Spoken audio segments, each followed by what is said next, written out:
Welcome back, watch fans. Today we're talking about some million-dollar mistakes. That's right. The focus of today's topic, today's video is collectors making million-dollar mistakes. Unbelievable but true. And what do we have today? I just want to show you this, guys, because this is everything that's wrong. I mean, this is you're going to learn. I mean, you're going to learn some amazing things watching this video, because if you can take away one thing, it's going to save you thousands, maybe millions of dollars. Now, this is unbelievable but true. So we have, we got the Bogan of Brisbane, ArchieLuxury, the grifter, super grifter. One of the things this guy does is, he does a watch review. You send him $100 or what? I don't know. He wants $50, but really he wants, this guy's, he's like an e-beggar, right? This guy's probably making a couple $100,000 a year from super chats on the YouTube, basically dealing with a bunch of lowlifes and degenerates. And one of his grifts is he does these collection reviews for $50 or whatever it is. And the more money you send him, the more he will tell you great things about your collection. Now, here's the problem. The problem is everybody in the Archie universe has shitter watches. I mean, if you look at, they're all like horrible watches, basically the right brand, but in the wrong metal. And I'll get into that in a second. But I just had to do this video right now because this is an absolute epic disaster. I mean, it tells you everything wrong. I mean, it tells you everything wrong with these crayon eaters, window lickers, and buffaloes. That's right. We got a new one. Buffaloes. That's the new word. So we got this crayon eater. I think this guy's probably British. It's probably some guy in the UK or some third world country, and he writes to Archie asking for advice. Imagine this. So check this out. I mean, we'll get into this, but I'm just setting this up for you.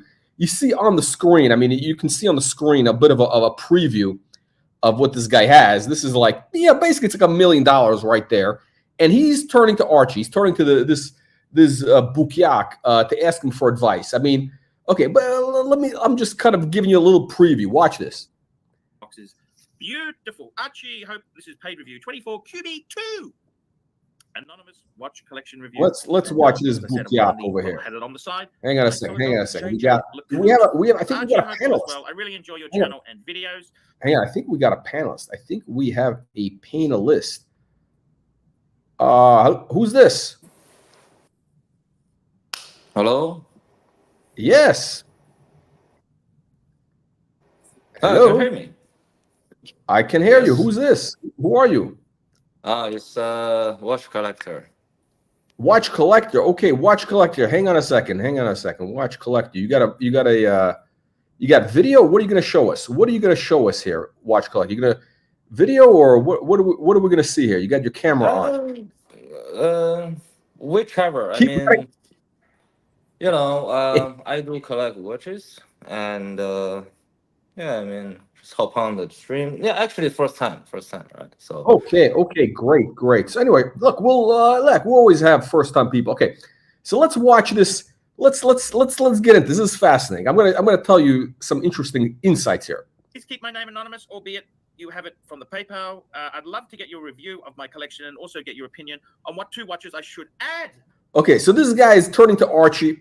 Again, this guy's got $1 million collection of heavy hitters. Again, this is like Richard Mille, APs. Again, the RMs over here, these are like, $300,000 a piece, $350 a piece.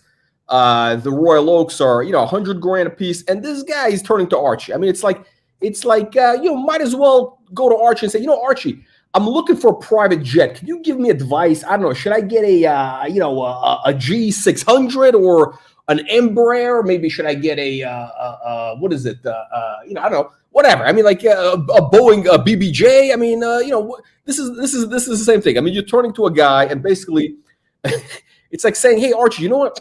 I need some advice on brain surgery. Can you tell me of what to do?" I mean, That's the same thing. I mean, again, this is a guy who I mean, what the fuck does he know? I mean, he's been wearing shitter watches all his life, the worst absolute choices. But let's see what happens. Add to the collection. What should he add? Two watches to add to the collection.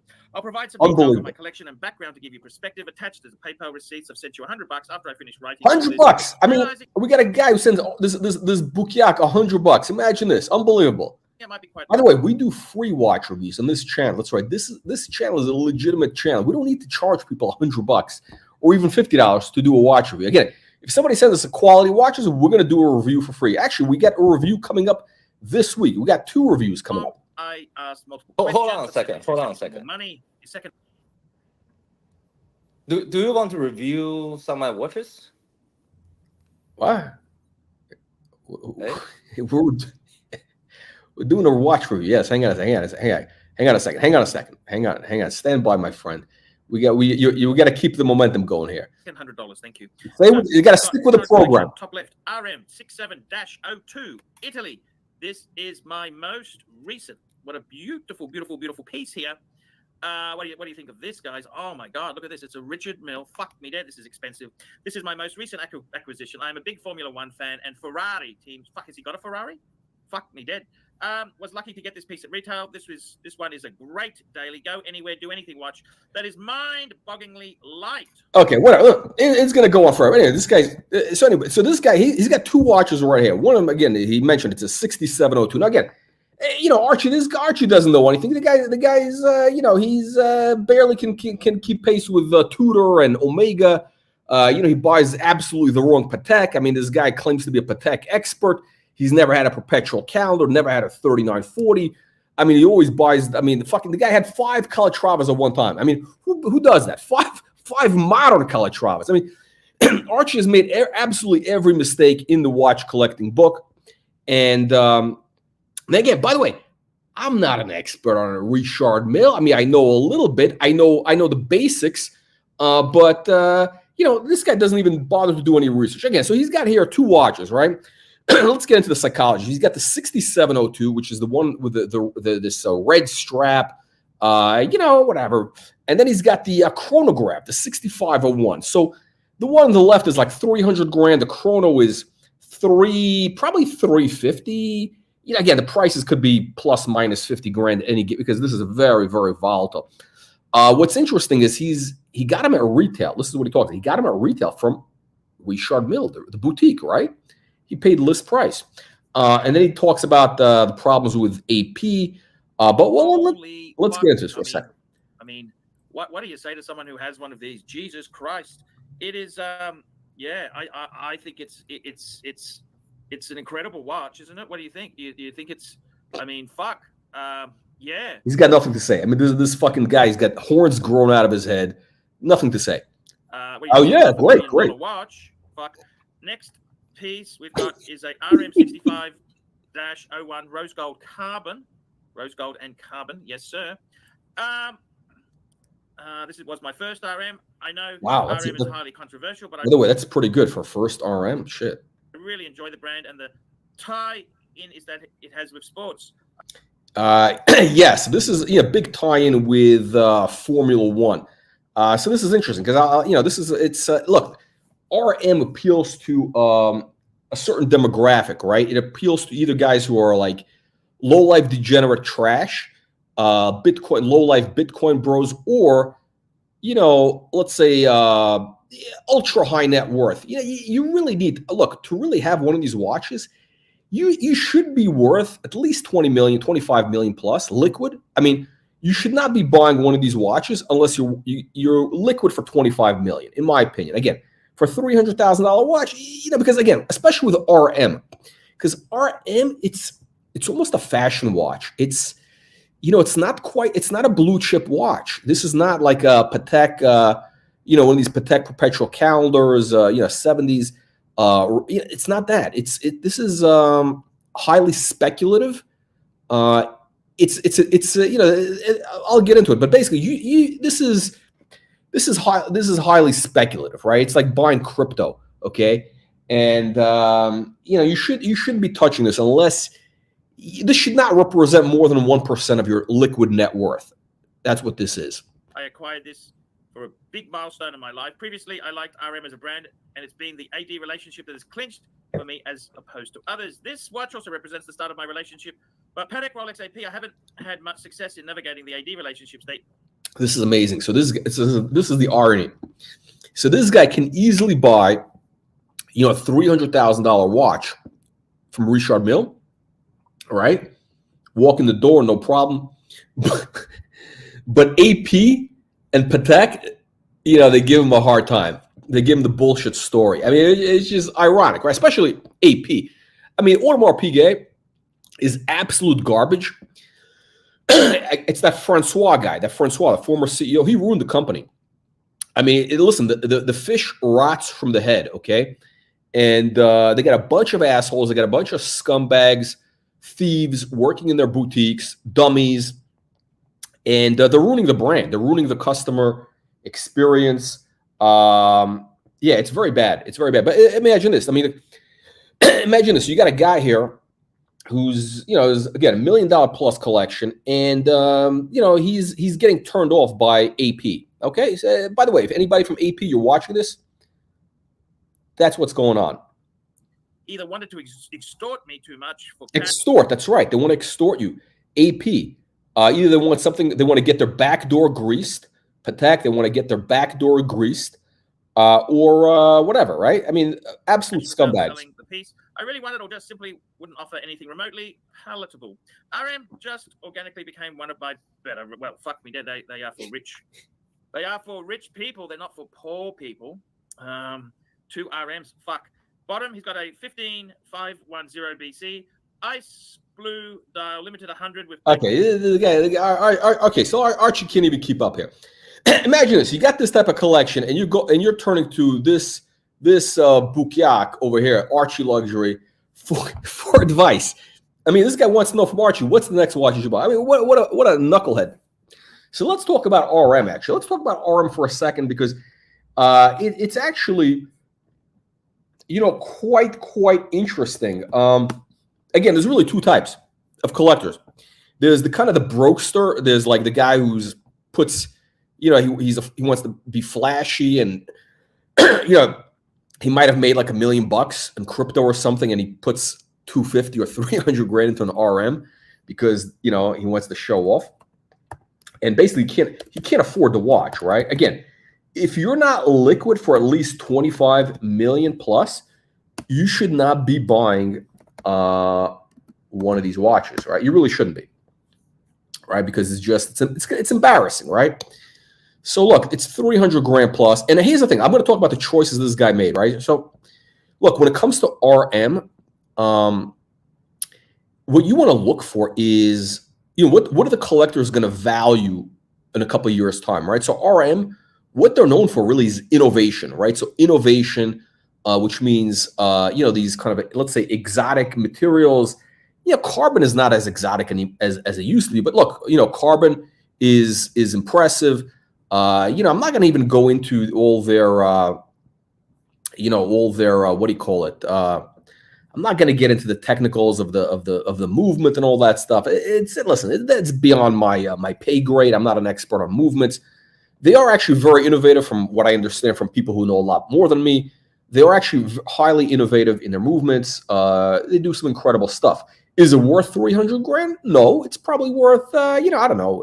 It's hard to say. 20 grand? Who knows? Who knows? It doesn't matter.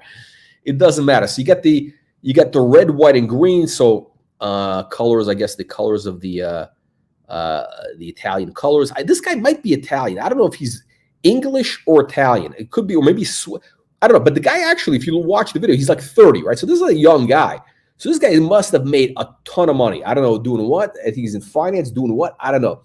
He must have made a ton of cash, because to put in $1 million into these watches, you know, you got to be, you know, a heavy hitter. Anyway, so this watch pretty much meets the criteria that you want in an RM. Innovation, flashy, it's got all the great stuff. How will it age 5 years from now? It's hard to say. Now, here's the thing. The Italian thing, plus and minus. The Italians are big collectors, but you know, how many Italians are there for RM at that price point? I don't know. It's like, it's hard to say. Hard to say. The Italians like more vintage stuff. If you talk about like, you know, Rolex, you talk about stuff, you know, that has some Italian connection. Absolutely. You know, Rolex, Patek, there's some heavy hitters, no problem. But for RM, you know, look, the jury is still out on RM, to be honest. It's still out. But again, this is the right watch. I mean, you don't want, I mean, you want, when it comes to RM, you want colorful watches and you want, you know, innovative materials. So this is the other watch this guy has, is the 6501, which is basically this watch, which is basically a $300,000 watch, right? Oh shit, sorry guys, I wasn't showing it on the screen. Okay, here we go. All right. Buff, hop on the panel. So what do you think of this watch? Now, here's the thing. I mean, in my opinion, again, I'm not an RM expert, but for RM, this is basically what you want. You want exotic materials. I think rose gold, amazing look. You know, you want something very colorful that looks crazy, right? That's what RM people want. That's what they want now. That's what they're going to want 10 years from now. They want innovation. And this watch hits all the boxes, right? You got the innovation with a chronograph, with whatever the fuck it does. Who knows what it does? But it's very complicated, very impressive. The dial is, you know, it's got also crazy stuff going on. This is going to age well, actually. This watch, 10 years from now, no matter what happens with RM, this is going to be, reflects RM, right? Look, when I think of Rolex, I'm thinking Daytona, Submariner, whatever. I'm not thinking Cellini. I'm not thinking King Midas. You understand this? If I'm thinking Audemars Piguet, I'm thinking Royal Oak. I'm not thinking the, the Jules Audemars bullshit that they do, right? This is great. Great colors. I mean, everything that you want in RM. Absolutely. So here's the thing. So this guy, basically, it's actually very interesting, right? So this collector here is, it's actually, he could be very smart. So I'm thinking, again, I don't know the details, but I'm kind of gonna make a guess. I'm gonna make a guess. You know, I'm pretty good at reading into this. So this guy's, you know, again, this is a guy who's working in finance. Let's say he's 30, right? He says he's 30. He's into motorsports. So he's probably hanging around F1. I don't know. Is he raising money for a hedge funds? I don't know what he's doing, right? But look, you know, if you have this on your wrist, right? This is what you want on your wrist. If you're going to, like, you know, F1 races in Monte Carlo and wherever, you want to get into the VIP thing, because, hey, you know what? Again, you got to think like Anthony Farrow, right? Anthony Farrow, timepiece gentleman, right? It's kind of an investment, right? If you're kind of in this range, you have this on your wrist and you're hanging around like the VIP section at these F1 races, you're going to be around other guys at that level, or better, actually, much better, because this guy's probably, I don't know, it could be, you know, guy could be worth, you know, 20 million or whatever. But you want to be meeting the guys who are worth $1 billion plus, right? You want to be meeting guys who are billionaires that you could do business with. Okay, so it's marketing genius, actually, right? Because, you know, you got this watch on your wrist, you know, that's a real watch. That's you know, that means you have money to burn, right? This is not a vintage Patek. There's a very big difference between a vintage Patek that's worth 500 grand or a Richard Mille that's worth 500 grand. Big difference. One, you know, if you have a Patek that's worth 500 grand, it basically means you're, you know, you're relatively conservative. You're, you know, a conservative guy, maybe, you know, low key, old money, whatever. You got one of these on your wrist, it means you're willing to take chances. You are a speculator. You're a speculator, right? You're willing to take risks. You're a guy that, you know, is entrepreneurial, right? That's what that means. So this could be actually very, very good marketing. Now, why the fuck is this guy asking Archie for advice? I don't know. Now, if I had these two RMs, shit, what's the next? I couldn't tell you. I would not. I have no advice on RM. I'm actually willing to admit that because I'm not here to scam you. Now, what else does this guy have? Watch this. He's got one of the most amazing watches, which is this guy here. The Royal Oak white gold with the baguette markers. Yes, it is a limited edition. It's like 100 pieces. I think the list was like 80 grand, if I'm not mistaken. If I'm not mistaken, it's 80 grand.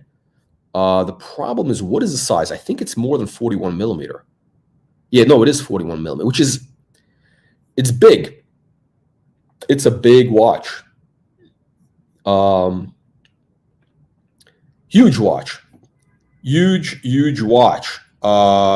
Yeah, we got nickname, hello. The Colonel will not gaslight me. It's a swinger signal for millionaires.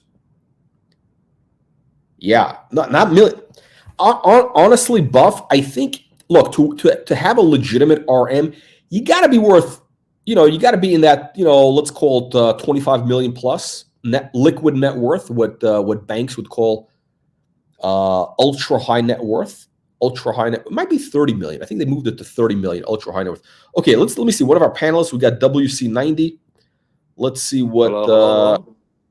Okay, all right, WC. Okay, you're on, my friend. What are your thoughts on these watches? Actually, I was very close to buy a 6701. And, okay. Yeah, I mean, but I refrained. Why? I instead actually got a Grunenfeld. One Oh, first. what the fuck is that? Hold on a second. Wait. Okay, hang on a second. Yeah. I want to know about this. Okay, I'm fascinated. I'm actually very interested. I just want to finish. Okay, actually, fuck this watch. Let me talk about this. Okay, so you were close to buying the RM. Which one? The 6701? 6701. It is actually, I think, the most wearable RMs out there because it's a thin RM. So this is okay. So this is the watch, right? Hang on a second. This is the watch. Are you Japanese? I'm based in Hong Kong. Oh, Hong Kong. Oh, Nihongo. You don't speak no Nihongo. No, not Chinese. Cantonese. Not Cantonese. Yes. Oh, okay. Not Japanese. Okay, because I only know bad words. I know all the bad words in Japanese. No, all right, so teach you the bad word, and then it's just hello, and then you just go fuck you in hello, in Japanese. Skibe desu. Ichiban skibe desu. Okay, so this is the watch you were gonna buy. This is the watch. Yeah. I was researching it, right? So, but I mean, in the end, right? I think the best way of buying a watch is that you put into the wish list for, let's say, like a month, right? And then you just keep coming back and say, do I want it? Do I want it? Do I want it? And then one day you say, fuck, I don't want it, and then you just delete it, right? So, in case of any of the buy remorse, basically, I just want to do a test run, right? So, what happens if I wear this out in the wild? And I mean, to me, I just don't want any watch without complications, right? And for the 6701, the only thing appealing to me is that the mechanism. So basically, how it works is that you have like so you have to push the crown, and then you get into a position where it's either a winding or setting the date or setting the time. I find you see the I think this should be have like a bottom right corner. There's like a little indicator. Oh, here, top right corner is a WDH. You see that? Top right. Yeah. Go a little bit. See that? See that hand? Yeah. WDH. Yeah. So how this one work? Yeah, how this one work is that you have to push the crown, and in the W is the winding. In the date is you set the date, and then in the H, I think is you set the hour and minute. So this is like you can. I mean, this is vaguely like a complication, right? It's hardly like any complications, but yeah, it's an interesting mechanism. It is interesting. Yeah, that's kind of cool, but it's not a real complication. It's just like that's right. It's a little, it's a gimmicky stuff. Yeah, it's gimmicky stuff. But it's fun, right? It's something. Yeah, this function you don't see often in any other watches. You see a little bit in the Audemars Piguet. I think in their there was one model for the AP. They also have this function, like some sort of a tourbillon. They have this function, and then there's RM, and the third one I can never find is the Grunewald, and that's it. So Okay, hold on. yeah. I need to ask you this. I need to understand where you're thinking. And by the way, I appreciate. Okay, so you were thinking. Okay, so what watches do you have now? What do you have now in your collection? Currently I have something like 50 watches. I do send some into service in rotation, so always I have like 2 to 3 in service. I have another couple. Yeah, I have a couple basically on the way. Okay, But but what's normally I mean, I like keep about. what kind of stuff do you have? Like, what kind of watches? Like, what are your main like what do you wear daily? Like, what's your like typical stuff? I do collect watches for around 15 something years, and Okay. I sort of passed the phase where, where the Panerai, back in 2009, 2010.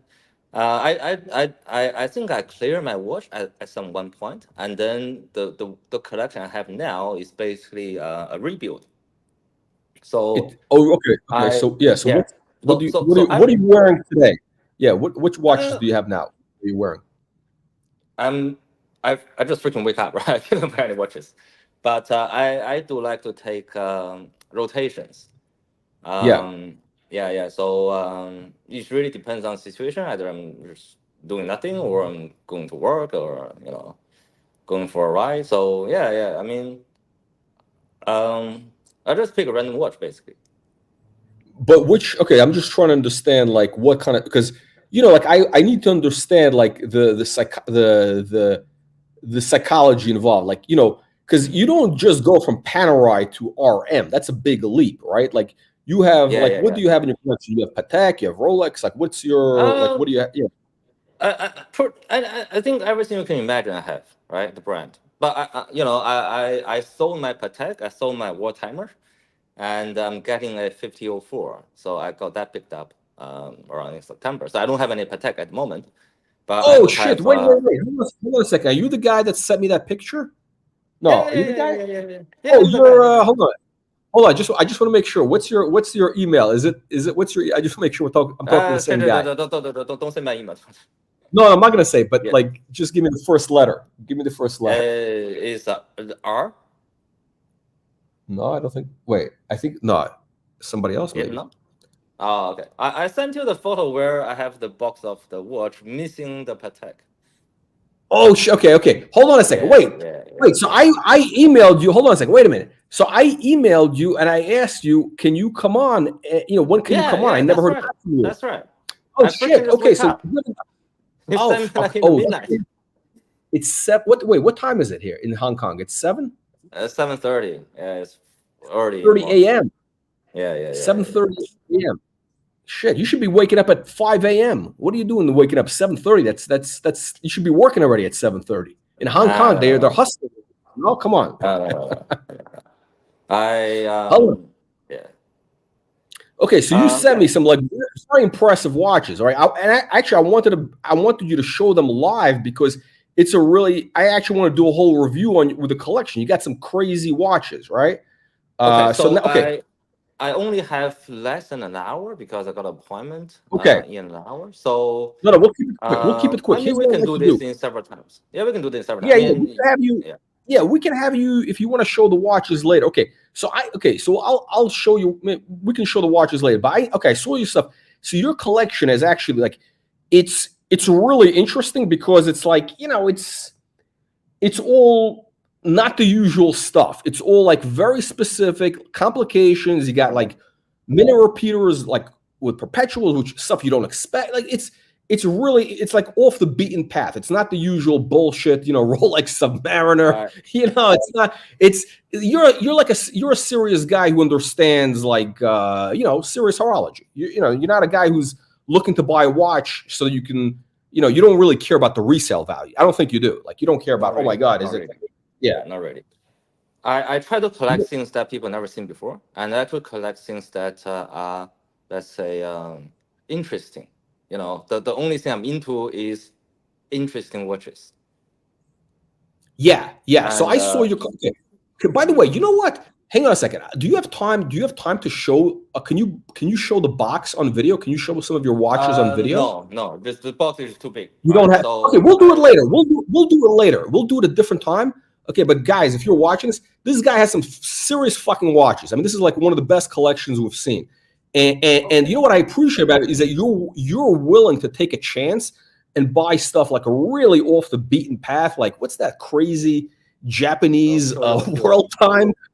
It's a quartz world time. It was like some crazy minute repeater world time, like a ridiculous watch, right? So it's very interesting. All right. Oh, hang on a second. Oh, you got something on the screen. Hang on. I'll show you two interesting watches. Oh, shit. There we go. So this is the Chopard. Okay. And you can see it's lapis. The little stone dial in the front is nothing, right? It's nothing. Is that lapis? Is that lapis? Yeah, lapis. Okay.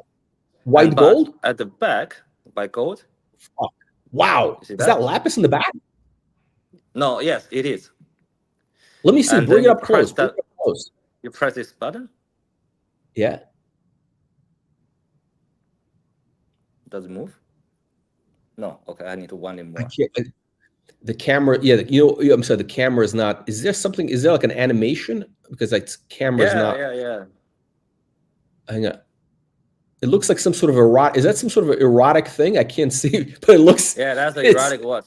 I got two erotic. Oh shit! Are you serious? I can't. It's the camera is. Okay. It's not. Hang on. I think I know what's going on. I think I know what's going on. The camera's not zooming. I'm using my imagination. See? What's going on? Moving? See it moving? I saw movement, but it's not close enough. But I think I know what's going on. It's X-rated. Yeah. I need to get a better camera. Yeah. Okay, this is an amazing watch. Okay, hold on a second. Yeah. I can't believe Chopard makes an erotic watch. That's crazy. This is back in the 90s. This is super rare. I trying to find this for like 2 years. How many do you think they made of that? They have several versions. One is a guy, doing the doggy style on a stage with a woman, and the other one is this, right? A bit of a blowjob. I can't believe it. That's what I thought. Yeah, that's what I thought was going on. I can't believe that a classy company like Chopard, would make a pornographic watch, basically. I mean, that's ridiculous. How much is that? How much did you pay for that watch?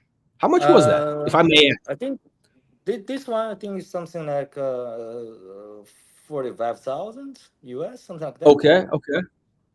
Okay, so that's a fucking crazy watch. Okay, what is this? This is the Gronfeld? So this is the Anderson Genève, right? Anderson Genève is I think he's one of the founding members for the HCI back in the Geneva, right? They do like independent watches, and he did. Oh shit! This. See, this is actually classy, right? This is a classy stuff. You see, this is a classy stuff. And, my God! Press this button. Yeah. You see it moving? Yeah. This is a family show, but I can imagine. It looks like one of those. It looks like that Greek pottery, like the Greek pottery would have it erotic. Exactly. This is more tasteful than the very sort of explicit pornography watches. Right. This is like classy stuff. But okay. No. It is. Listen. You know what? The erotic stuff in watchmaking, in pocket watches, that's been around for for 100+ years. It's a real niche thing, and you gotta be to get this watch. You gotta be very into watches. You gotta be very this is like a real insider type of thing. This is this is the thing that you in the party and then you take it off from your wrist and you show somebody. You show somebody that is intimate. Yeah, but this is like somebody who understands watches also. This is like very high level stuff. This is like not some bullshit, Rolex, Le Mans. You know, who cares about Rolex, Daytona? Like any asshole can buy that watch, right? To buy something like this, you got to have, you got to have a sense of style. You got to have understanding. Obviously, you got to have some cash, right? But it is. I appreciate this, right? Like I appreciate you, a guy like you who has the balls to buy some really out of this world watches. And again, this is just two of them. The other stuff, the picture you sent me, the stuff was like, it was relatively, it wasn't this crazy. It was relatively, G-rated, but it was unusual, right? It was like, what the hell did I remember? You had the crazy quartz world time, which, what is that? What is that? I'll bring the world time. Okay. I'll show this too. So this is the quartz world timer. You can see? Yeah. Fuck. Okay, so here's what I want. Okay, I ask you, I want to hear the sounds. This and also the IWC. We need to hear how this sounds. But tell us about the watch. Tell us about this crazy watch. This is the first religious watch ever made. So this is called the religious complication. And it's done by this company called Dali. Can you see it clear? Okay. All right. It's tough, but it's a little difficult. So what's going on? What's going on? Yeah, I'll get a better lens next time so we can zoom in. But how this works? For these watches, for this type of stuff, you got to get a really good lens. We got to see the details. This is like serious horology, like no bullshit. This is not some Bill Sanders bullshit stuff. This is like real deal. So let's see this. Tell us about the watch. Okay, so this is done in the 80s, and this is done by the company called Dali. In Muslim, it means guidance. So basically, the watch will guide you to the right direction. So the sell pitch for this company basically is designed for the travel Muslims. So how it works is that you see this is a little campus, right? The campus will see in the middle, there's a campus. The campus will point to north. Mecca, right? Or no? So basically, no. So basically, the Mecca is always on the east. So once you can figure out where is north, you can figure out where the direction of Mecca, and then you can pray it. So how you pray is that you see this little yellow ring. Yeah. At the chapter ring. So this is where you rest. But you can't see clearly there is another green ring here. If you divide it by 5, you need to pray. They pray 5 times a day. Yeah. So basically this is where you're starting to pray. And all the way up until 10 o'clock you finish. And this allow you, and this is you can see this is a rotating bezel here, basically tell you that it's your next time to pray, and then you go out and pray. So this is designed for traveling Muslim to find Mecca and then having their exact time to pray to the east. Okay, so I love this. So you have you're going from pornographic watches to religious Muslim watch. Okay, this is like this is crazy. All right, can we see the back of that watch? Is that gold, by the way? Is it gold? It's only gold plated. You see, at the back it's cheap, right? So at the back it's even not gold; it's freaking stainless steel. Yeah. Okay. Because I think in the Middle East, I don't think it's a Muslim thing, but I think it's just Middle Eastern thing. Yeah. They don't wear gold. They don't wear gold. They don't wear gold. Okay. Correct. Let me check. Okay. Yeah, we got guys who know. Yeah, we got. Okay. Yeah. Shit. But again, they do like different finishes. I think they have a lot of white gold. I mean, not white gold. I mean stainless steel version. But actually, you're right. This is a plate gold. This is actually not expensive. So what? So you're really into unusual watches, really? Yeah, I mean, probably the only thing you'll find familiar in my collection will be just one Rolex, right? Because I'm trying to keep one watch per brand. Okay. Oh shit. This is it. Okay. This is. You didn't recognize all the minute repeater I have, right? No. Which one? Oh, the world timer. Wait, you have another one? Shit. How many minute repeaters do you have? I have 4 minute repeaters. 4. You had 4 in that box? Yes. Shit. Wow. Okay. And then this is the 4-minute repeater. So, so how this Oh works shit. is that I try to have a little variety within the grand complications. So you have the quartz minute repeater, right? And then you have this. This is the petite sonore. This is from Credor. Oh. Okay. Credor is the So- Japanese. It's the Japanese Correct. like independent. Okay. I've never seen. Wow. I've never seen anything like that. I've seen like the watches I've seen from Credor were not that impressive. This thing is like crazy. They don't produce much of this, and you don't see this in the wild anyway. So this is the petite sonore. So it only chime at the full hour. So let's say it's 3 o'clock, it will chime three times, but it only chime the hour. So every hour you'll see like a ding, and you can also put it in the silence. So you can see this little indicator here. So this is sonore, silent, and then you can see this is original. So basically this is the repeating function.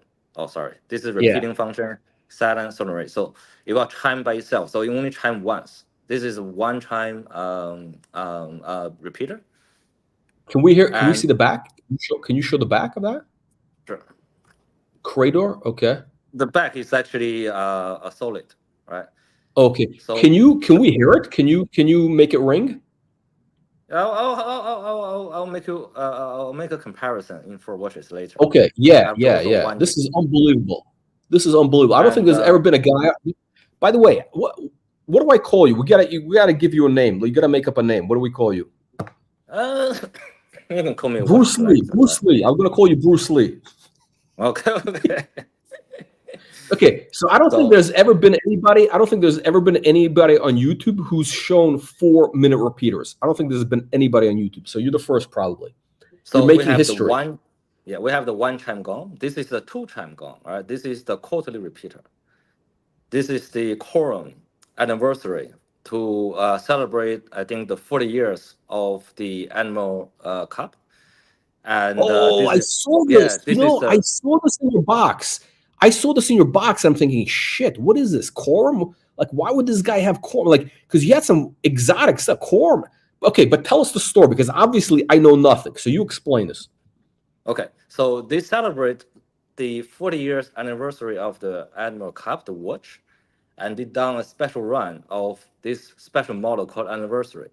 And out of the Anniversary, only the first watch come with the bracelet. See, you can see this is the number 1. See, number 1 here. Yeah. So when you and this is not typical because you don't see the shark fin, right? And how you do it is by rotating the bezel, right? You rotate the bezel, and then it will chime. And when you chime, you'll see a little horse running. I'll show horse? you later, right? Yeah. Okay. Yeah. And this is then the grand complication of IWC. Only produced in 125 pieces. You can see this is the trail Schaufenhauser.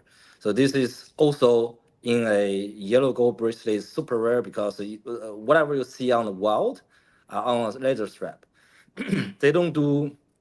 I think they only do like a couple, in the solid gold.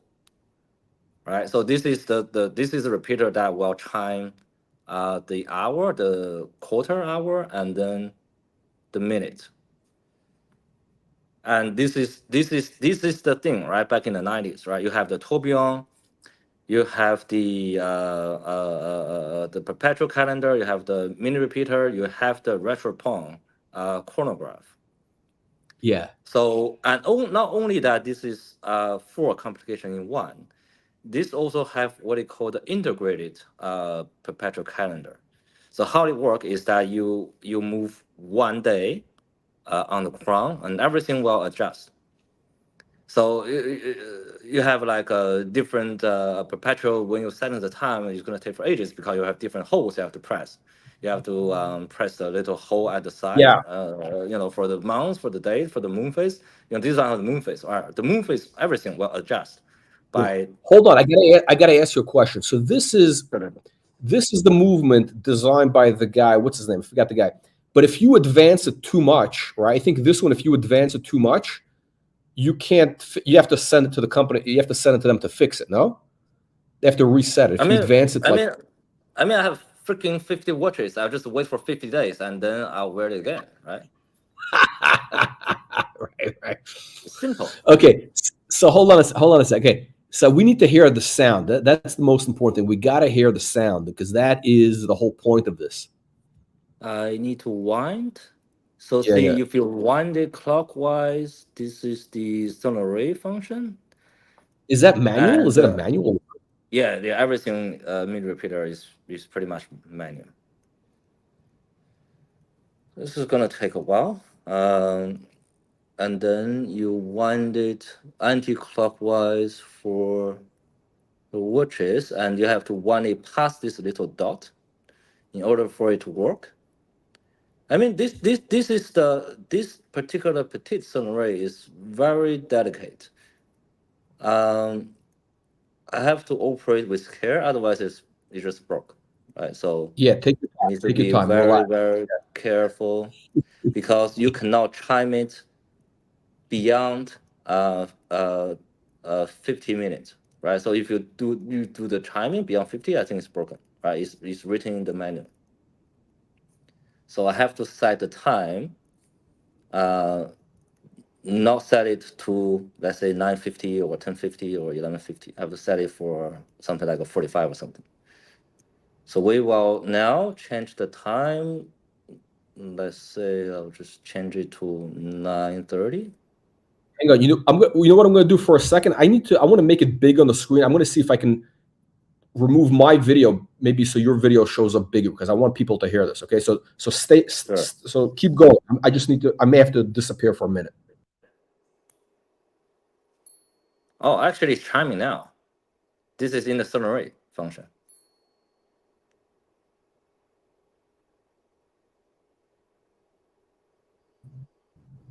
Yeah. Oh, it just made one chime. Yeah. So it's so you press this button to chime. Yeah. Because you're setting the time and in the sonnerie, so it actually will chime. So we'll press this button.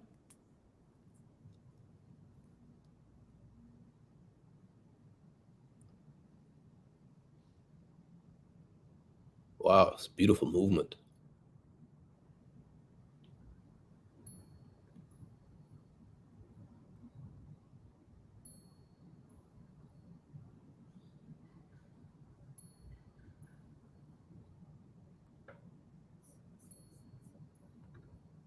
It's beautiful.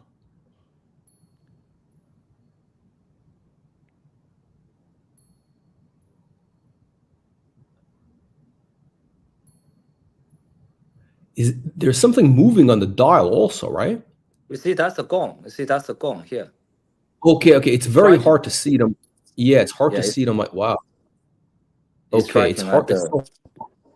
Oh, you know what? That is such a good idea to have a skeleton minute repeater because that way you can see everything going on. Exactly. Oh, no, why doesn't anybody else do that?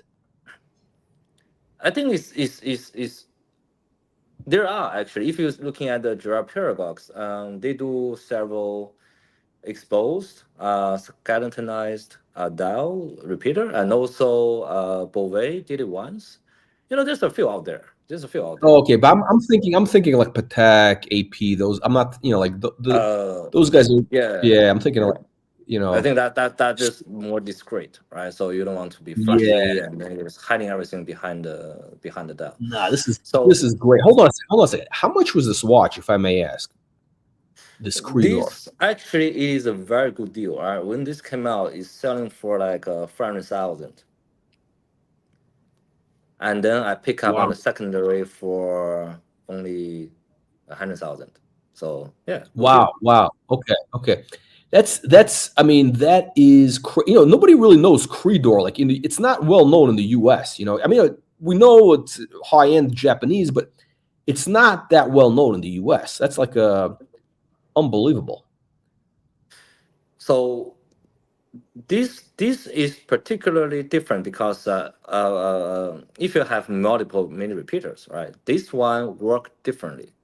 You see that for any repeater, right? Once you activate the sound, it will start to chime right away. And this one we can see it waited for quite a while, and then the time interval between each striking is also very long. So this one I think have, from what I read, is very Japanese thing, right? So it's very like a Zen thing, right? So they Yeah, yeah, take it slowly, right? Take it very yeah. slowly to chime the hour. So it's if you listen to Oh, other repeaters, right, oh, it's different. It's hey, different. yeah, I know. I noticed it was very delicate, subtle, and it was kind of slow. Yes, Yeah, it was yes. a little bit. Okay, okay. Oh, wow, wow. It's Okay, designed particularly in that way, okay. yeah, Yeah, very subtle. It was. Is very it? Is so. it quieter? Is it quieter than most minute repeaters? The sound is very crisp compared to other mini repeaters, actually. Mm, Um, so this is the wow. corn one. So now we're gonna listen to the two chimes. This is the quarterly repeater.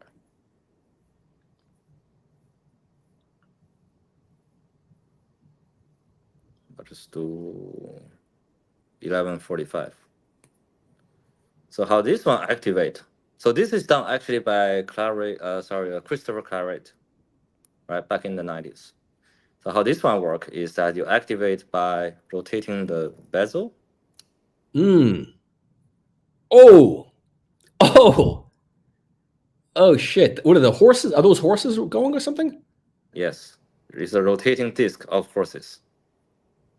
I'll do it again.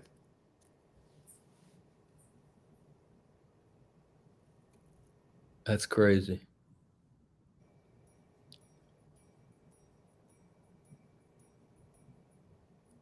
When does the sound hit? You didn't hear the sound, did you? No, no, I didn't hear it. Yeah, No, no, I didn't hear it. the sound is very weak. It's very weak. Okay, Yeah, but when you see the horse is running, and basically okay, is chiming, but you barely okay. can hear it. Yeah, I couldn't hear anything. I was like, "What's going on?" I'll try it again. Okay, I'll so just move it basically, closer. so here, yeah, yeah, yeah. Do it again, please. This is a fucking masterpiece.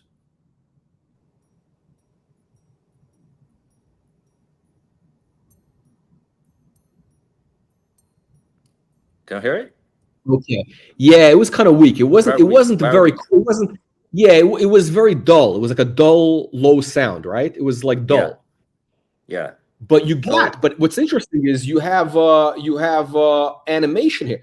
By the way, yeah, people are saying we need full screen because yeah, you got you're using a camera phone, right? Using a camera phone, a camera yeah, I'm using phone. a camera phone. Yeah, phone. Yeah. Yeah, yeah. This is the camera. These watches are they need a real camera to get the full the full respect that they deserve. These are like exotic. So okay, I've never seen anything like this. I mean, like, actually, everything you showed me, I've not seen anything like this. So this is so you got an you got not animation what are they called is it called Autonomous. animation Autonomous. automaton and Automaton. Yeah. sound. That's very rare to have two in one like that. I don't know who else does that. That's like a two in one on a It's only wristwatch. by this is actually the same module. This is the same module for this is actually the same model for the Ulysse Nardin. They have Okay. the erotic watch, right? Where the Yeah. people moving on the dial. This is the same module, right? But this is done a little bit Okay. different. Where this one have the running horses and the other one have the moving figures. Okay. What about hang on a second. What about hey, what do you think of a Jacques Draw? Do you know that? Yes. They have Because they the do bird. they, yeah, they got those automaton stuff. What do you think of Yeah. their watches? I think they've done so badly on their sales, they have to move to bespoke designs. So they Yeah. now only do customized pieces. I mean, Yeah. good for them. But I think those type of watches, I think, are only reserved for very few people, and I think they are just just do contracting on their business, basically focusing on what they're good at. I think this is good. I mean, they're selling all the watches in, they cannot compete with other brand, right? So they have some interesting watches, right? They have the Grand Second. They have. I'm looking at the equation of time lately, but I didn't pull the trigger. I think it's just not good enough. Let me ask you a question. I want to get your opinion on this. So Jacques Rowe, right? So they do like, I think what they're trying to do is to be known for like the automaton stuff, the birds, the tweeting stuff, all that crazy stuff. Would you buy that type of watch if the price was right? Would you buy that? I might consider it because the bird thing is actually quite different, right? You actually have you can see this have like a tube, right? Where you will just by compressing the tube and making the sound. But to be honest, I'm not sure. I mean, chipping birds is, I mean, if it's a Rolex watch, I probably will consider it. Yeah. But again, putting Rolex thing on the dial will probably be a put off. So I'm not sure. I mean, hold on a second. Hold on. Yeah. Did you see on our channel? Like, so I actually bought a Jacques Rowe. What do you call it? I bought a meteorite dial. It was like that limited edition. Yeah. And while I was at the store, I'm going to show you. I made a video of this watch, the bird. So, hang on, I want to show people this bird. How do I show this on the screen? Hang on a second. Wait. Okay. How do I show this on the screen? Wait. Stand by. Stage. Okay. Hold. Okay. Don't go away. Hang on, because I got to show the screen. Shit. Where's the watch? Okay, add to stage. No, it's not working. Okay. Are you there? Yeah. Okay. I don't know. For some reason, it's not. Oh, I see. Okay. Oh, you know what? I see what I was doing wrong. Okay. I see. Okay. I made a mistake. I made a mistake. You're showing me so many heavy hitter watches that, I got all distracted here. Okay. So this is the watch, right? This is the minute repeater. Excuse me, the chirping bird. Okay. Really? Yeah. Oh, wow, that's talking to me. No, it's pretty loud. Yeah, we can hear it.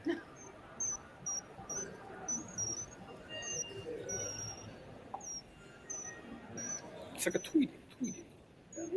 You know who should buy this watch is Twitter guys. One of the Twitter guys. Not Elon Musk, because he's not buying it. It's gonna be the Jeff Bezos. Jack Dorsey. Is he still? Who knows the guys?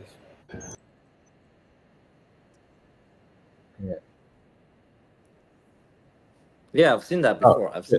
But I think that watch is like a 48 or 50 something. It's just too big.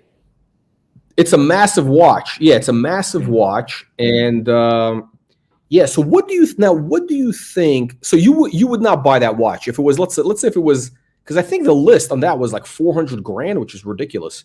Would you pay $100 for that? 100 I might consider.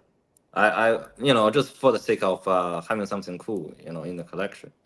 Can you wear it though? Can you wear it? I mean, it's a huge. I probably cannot. I probably cannot. I have some big watches. I have like this is 44, right? This is big. This is like. Let me see that on your wrist. Put that on your wrist. I want to see how that looks on your wrist. The only reason I was looking for a bracelet is because I want to wear it comfortably, right? Oh shit! Massive watch. How much does that weigh? How much does that weigh? Grams. A lot. 300 grams. How much is that? How much is that in ounces? We don't know what Americans don't know how to do the math. What is that? You can do the conversion. 300 grams to ounces. Oh yeah, hang on. I gotta Google this. It's like half a pound probably. It's a proper workout. If you work this for a day, you got 300 Yeah. grams. Grams to ounce. 10 ounces. Shit, that's almost a pound. Yeah. And these also were roughly the same weight. Oh, the JLC. What is that? That's a that tourbillon. Tourbillon. That's the Hybris, whatever it's called. The Hybris. No. That is this is the gyro tourbillon 2. Okay. You can see. Hold on. Wait. Can we go back? Yeah. Oh fuck yeah! It's unbelievable. This is also heavy, right? This is the two freaking heavy watches. Okay. Hang on a sec. Before on the IWC, we need to hear the sound of the minute repeater. So how often do you wear this? How often do you wear this? Let's check. The last date I wear this is shit. Actually, it's not bad. Hold on a second. Oh, it's May. Yeah, it's May. Last time I wore this is May. So a couple months ago. Wow. And where do you wear this watch? You wear this like all day, or it's like a special occasion watch? For this one, because it's a bracelet, so it's not that bad. I can wear this whole day, no problem. Okay. Right. So it's, I mean, it's for any of the humid weather. You know, you don't ruin your leather. You wear this. No, but this weighs 10 ounces. It's like 3/4 of a pound. You see how thick that is? Yeah. No, it's very heavy. Oh shit, what happened? Come back. Oh shit.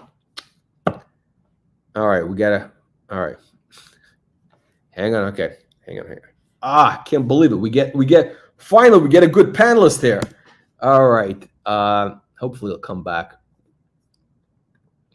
The watch was too heavy. For the all right, if he doesn't come back, we're gonna continue with the usual programming. Unbelievable. We're talking about the Archee disaster, the ArchieLuxury.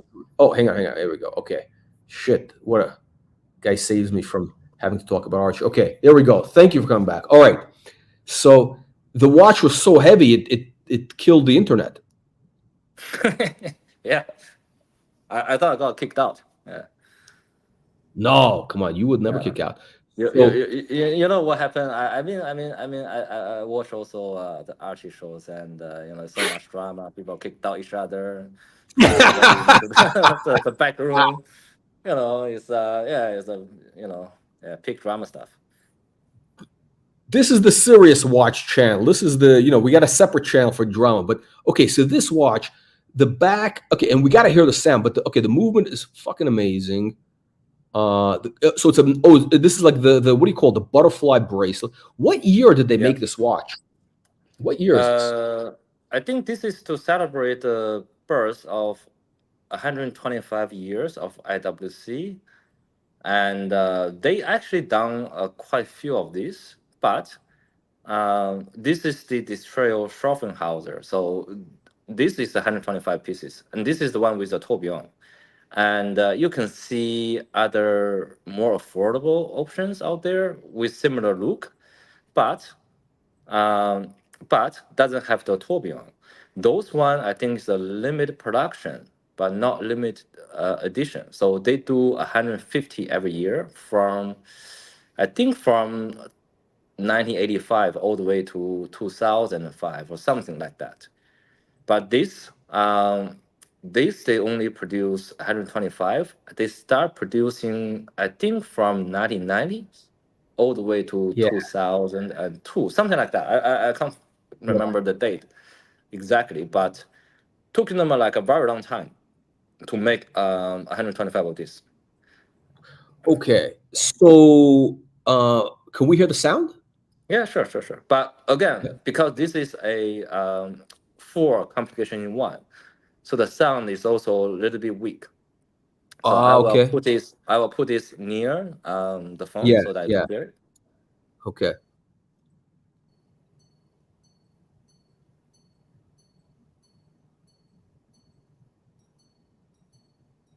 Ooh, that's nice. Yeah. You can hear the very distinct differences between this one and then the corridor one. You know, this is like hurry, hurry, hurry. Everything's hurry. Tell you the time. And the corridor one is, you know, if you don't know the time, you're probably gonna miss a beat. You're gonna wait for a few seconds in between of the chime. So very different. Yeah. Yeah. Oh my God. All right. How about the JLC? Okay, let me show you this one first. Oh yeah, this. We're Oh doing yeah. the Oh yeah, yeah. indicators. This. Okay, and this is quartz. Tell us about this watch. I can't believe I never heard of a quartz minute repeater before. I think this is probably the first quartz minute repeaters out there. The movement is done by Citizen, and this is a proper enamel dial. You see, Yeah. this is actually enamel dial, and this is done by the company called Sherman. Okay. And this is a Japanese retailer, right? So they retail like 52 Yeah. longer. You know, they do a lot of famous brands. Yeah. And Patek. Yeah, they do. I looked this up. I researched this. okay. And like I completely didn't understand it. Like, because this is a world time. It's a world time minute repeater that's quartz, which Yes. and it's made by like for serious. I think these are expensive. Right? I think I saw a price of like 20 grand plus for this, something like this. Not that expensive. This is this. I think when before the COVID, right? This was selling for 4,000, something like that. And Okay. but this, because this only have a limited supply, right? They did like a three batches. Okay. The first is a blue dial, monochrome, monocolored, and Yeah. a limited edition of 999. And then they did a brown dial, a limited edition of 200. And this is a Yeah. color dial. You can see this is a color enamel, and this is a limited edition of 100. Okay. Based on the rarity, the price is also different. I think you can find you go to the corner 24, you can find wines for selling for the blue dial, something like 10,000. If you go out there, you Okay. search. I think I saw one listed. I think it was on eBay when I googled this. Like, if something came up on eBay for like 20, some guy was asking like 20 grand or something. I was like, what? Yeah, For quartz? that's ridiculous. Yeah, that's ridiculous. Yeah. So Okay. I will try it. Yeah. And you can listen.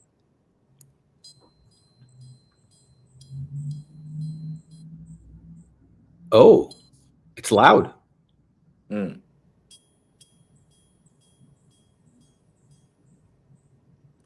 It's not too bad. You know, Yeah. the sound is better It's than, actually shit. I mean, that's interesting. So this is okay. So so you have like really like basic, like, okay, so basically your collection is all like stuff that is really unusual, rare. So why would you want an RM, which is really very basic, like that watch you were talking about? That's like so basic compared to this stuff. It's like, I don't get it. I mean, the RM, I think I was particularly serious about that particular function where you press the crown. So you don't pull out the crown, you press the crown, and then you can adjust. You know, that is that's the only thing I think appeal to me. I'm pretty brand agnostic, right? I don't really care about what brand. I mean, the freaking Muslim watch was like $20, right? So, but it is interesting, so it's earned a spot in the box. Got it. Okay. So hold on a sec. Okay. So okay, and so instead of buying the RM, but now I want to get your opinion on RM. I want to get your what do you is this, it's kind of one of these controversial things. What do you think it's going to stand the test of time, like 10 years from now? Is it going to be still a respectable kind of innovative brand, or will people think of them as like a Frank Muller? I mean, Frank Muller did the whole thing to himself, right? So I think to a point he wanted to, this is just me, right? I think to a point that Frank Muller wanted to quit. I think he got a lot of criticism, and he actually also earned enough money. I was just fuck it, right? I'm just out of here. I think at one point he was stripped naked, drunk, and deliver a speech in middle of the pool, and then he got banned by the freaking watch industry, right? So, and to the point that I think Francois is very similar to Frank Muller, right? They are characters, right? They do both things. They don't tolerate mediocrity, and they just do whatever the fuck they want. And that gives them the character, and with the character, and people love them, right? People, I mean, nobody like people that just boring. basically saying yes, right? It's boring. Yeah, the Swiss are very boring. They're very, generally they're very boring people, right? So I think Frank Muller, I think he moved to Thailand. I think he's living in Thailand now. He's probably like, living with like 20 hookers, doing cocaine. He's doing something like that probably right now. He's the richest person ever. I think to date, he's the richest watchmaker out there. For the rest of the watchmaker, they still have to grind, they have to work. But Frank Muller made enough, and I would suspect it will be. But Frank Muller is like, he had him and his partner. His partner took over, and then the brand just falling from the cliff. But hold on. What do you think right now? There's a lot of guys like collecting the early Frank Muller, like, early 90s, that's like becoming, the early stuff. Look, what do you think of that? You think that's going to have a upside potential? Yeah, I have already Frank Muller 90s. I'll show you. This shit, whatever. I'll just move this aside. Right? I'll move this aside. Too many watches. You're like a watch encyclopedia. Whatever I mention, you say, okay, I got one. Okay. Yeah. I just pull out from my box. So this is the early Frank Muller. Took me a very long time to find the right dial. You see, this is a almost like a bluish. And is that a gear? Is there like a guilloche, something with patisserie going on there? Or something? No, it's not guilloche. This is a silver. This is a silver dial. Okay, I can't. It's very. Yeah, it's not. It's hard to see. Okay. And what does this have? What's the? Is it just a chronograph, or it's got more? Okay, so this is called 7000 DF. DF means dual face. If you flip it back, it's a stopwatch. So in the front, this is a normal chronograph. In the back, you press this. Yeah. It will start countdown. See? So it's a 60-second stopwatch. Yeah. Wow. He really is. What is it called? He's like legitimately, master. That's his thing. Master of complications. Yeah. This guy, like, he probably did everything he wanted to do. He did everything, and then he said, "Okay, I had enough." After 2000, every year Frank Muller will release one grand complication. Will beat his previous grand complications. He is a very talented watchmaker. What's the we got one of the punters is asking, what's the case made out of? That's white gold. White gold. Yeah. Okay. And this is a platinum. This is also a very heavy watch. This is about 275 grams. Okay. Shit. Does it have is it a double a dual face? Yeah, this is not dual face, but you can, this is so heavy, they have to make this a lever to flip it. Wow. And at the back, you can only see this is the power reserve. Okay. And you can see this rotating cage internally and externally It's a double X rotating 360 degree. Yeah. Also has a cylindrical hairspring. Wow. You know, I saw one of these at the boutique. It was a what's the new one they have? It's like it's a round case, and with a tourbillon. Duometers. They Yeah, released the new duometer. yeah. Wow, and it was like, wow, this is like. I think it had diamonds on it, right? If I remember, it had like diamonds on the bezel. It was like something crazy. They have different versions, but I mean, I think JLC sort of lost it. You know, they've done crazy stuff back in the 2000s, and now what they do is just mediocre. Right? I went to, they invite me to see the watches. I was like, it's not very impressive, and they got angry. So, you don't like the Hybris? You're not impressed by the Hybris watches? Yeah, that one is super impressive. But I asked, and they said, "Oh, sold out. Everything sold out." I said, "Okay." Yeah. Do the Hybris ever come up on the secondary market? Can you get one? No. I was basically, every time there's an auction, I will check their catalog. There's none out there. I think they only made 8 pieces. Okay. And then what do you think about the they have the JLC made that World Time with the tourbillon. Did you see the World Time with the tourbillon? Yeah, but again, that just doesn't please me. It's a rotating 360 degree. You don't like that? No, I don't like it. Really? Why not? I don't know. I mean, I look at the watch; it doesn't talk to me, and I say pass. They try to sell to me very hard on that pieces. They just really they try. Hold on, they tried to sell you hard. I thought that watch is like very limited.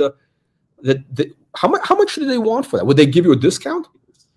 I didn't even ask the price. I mean, if I even remotely interested, I probably will say how much. Okay. But no, yeah. I mean, the gyro tourbillon is interesting, and what they're offering the I think there's what is it? It's a perpetual. I think is it mini repeater? I forgot. It's a perpetual rotating. No, it was a World Time with the rotating tourbillon. It was it was a crazy watch, and I mean, it was a ridiculous watch. Anyway, let me see if I can pull it up. Let me see if I can pull this up. It's they done various of iterations on that watch, and they are releasing a new one very soon. I saw that, but I can't talk. It's super secret. Don't talk about it. But it's practically same stuff, right? Just different material and stuff. Hang on, this is the watch. Oh shit, the video. Okay, this is shit. This is the one, right? Oh shit, I'm sorry. Hang on. What's going on? Oh, what's you know what's going on is I don't know how to operate this thing. It's okay, I see. Okay, let me try this again. Let me pull this up. This okay, you see, this is the one, right? Oh yeah, they released it. Yeah, this is a green down. Yeah, they showed me this last time I went to there. Yeah. I was like blown away by that. Like, oh, shit. It's just a very big watch, though. It is. And they also did the one with the blue dial. I mean, the details are ridiculous. Yeah. It was. I don't know. I just don't like the watch with the hole on it. I mean, for all the tourbillon I have, you don't see the. Oh.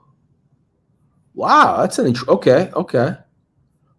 I see what you're saying. Okay, so the hole bothers you.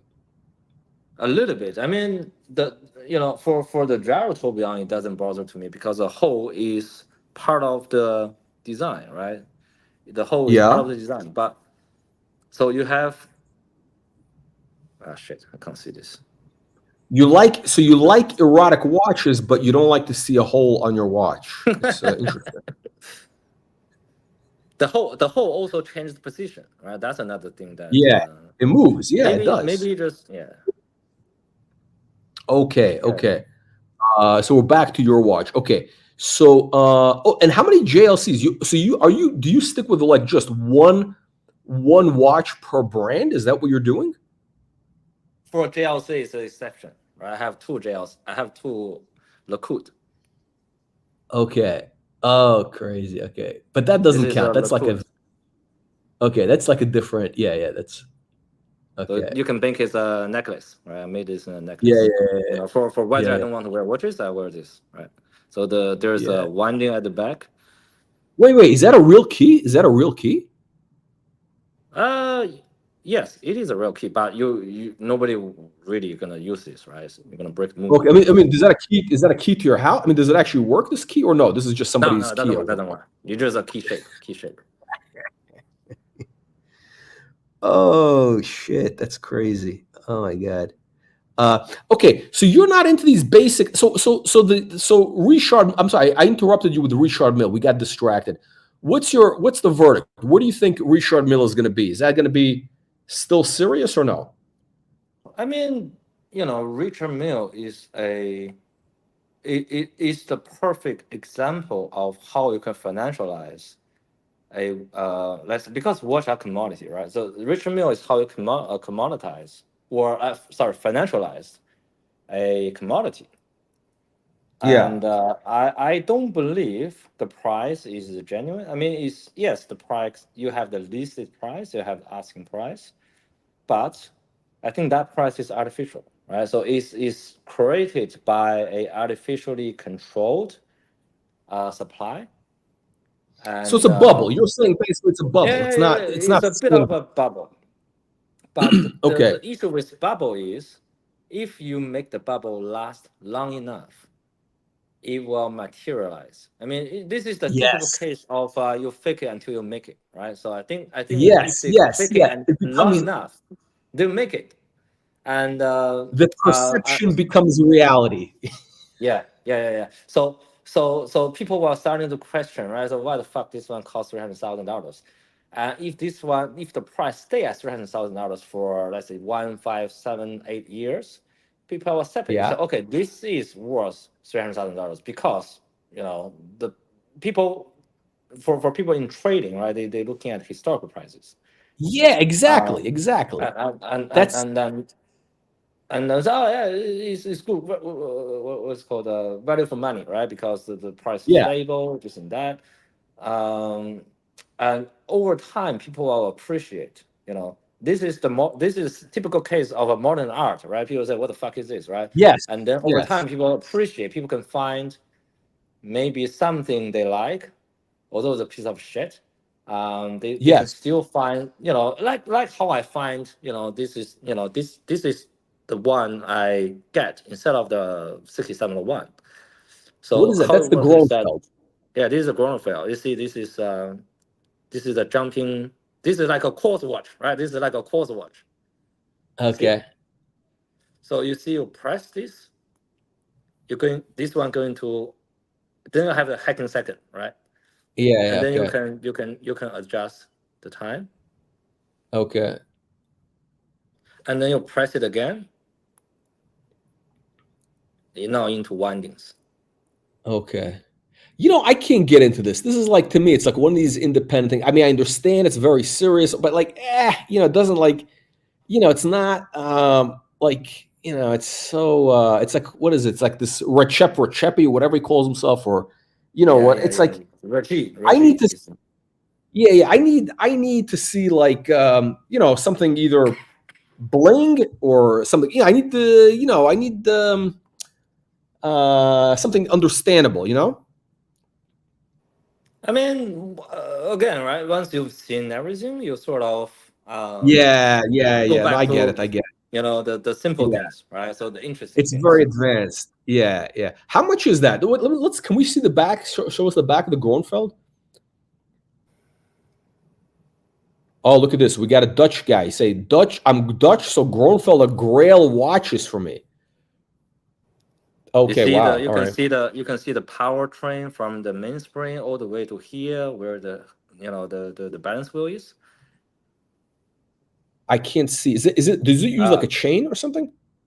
No. This is just just gears, right? So this is a typical very Germanish finish, right? They do little gear trains all the way, deliver the power to the balance wheel.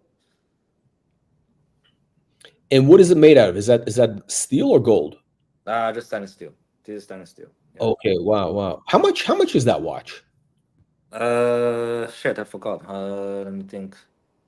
I think this is about 80,000, something like that. Okay.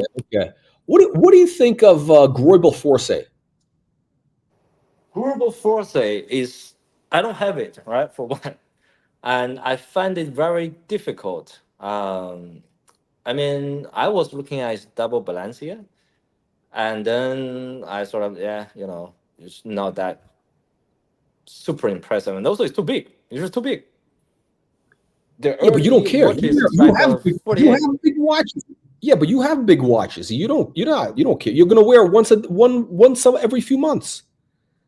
I mean, they're too big in a way that I don't like, right? So okay, wow. I think they have this like super the curve yeah. right? Yeah. I forgot the name of it.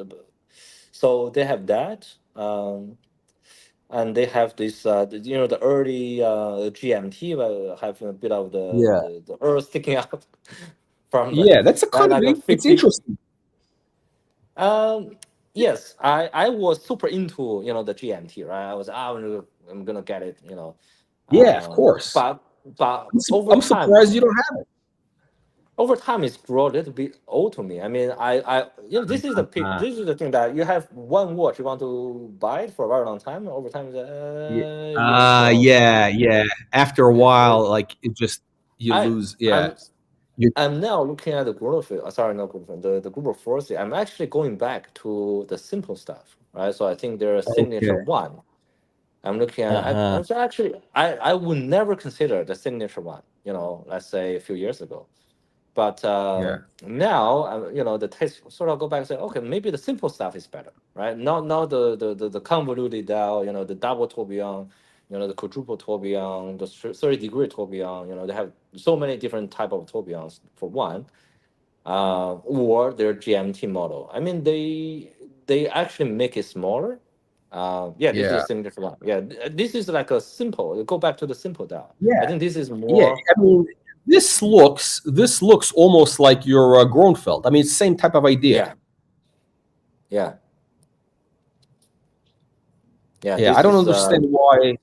I have a hard time understanding why this is worth 150 grand. You know what I'm saying? Like, there's not enough bling in this. It's like very, I understand its quality. It's very simple, elegant. I mean, big, but whatever. It's. Look at this. Okay, so I have to hop out. Got an appointment. Whoa. Okay.